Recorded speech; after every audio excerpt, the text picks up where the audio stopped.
Никој не превзема одговорност за тоа што поле од случаите на СЈО ќе почнат од почеток.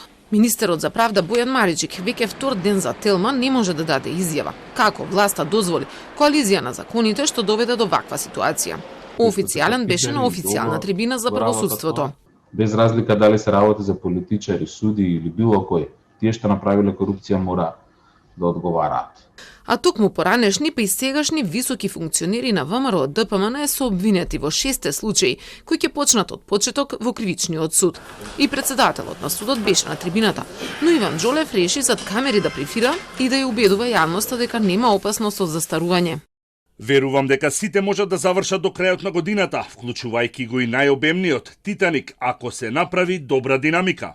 Ако се согласат обвинетите и адвокатите, може и само да се читаат доказите без одново да се изведуваат. Вчера е разрешен поротник, а претходно и судијата Горан Бошевски, со што судечките совети во кои членувале ќе мора да се надополнат, а судењата да почнат од почеток.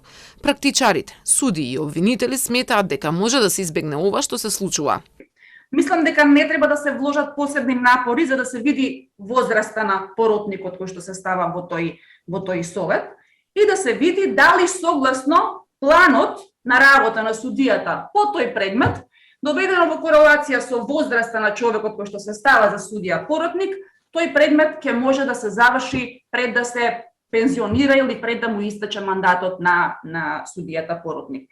Од година во година нашата состојба се усложнува, ние правиме постојано ги информираме јавноста дека правиме реформи, меѓутоа тие реформи очигледно дека не го даваат посакуваниот резултат. Од 13 активни предмети на СЈО пола се враќаат од почеток, иако дел беа пред крај. Меѓу нив и обемниот Титаник за изборни нерегуларности. Поднесени беа пред 4 години, а дел од нив и по трет пат се враќаат од почеток.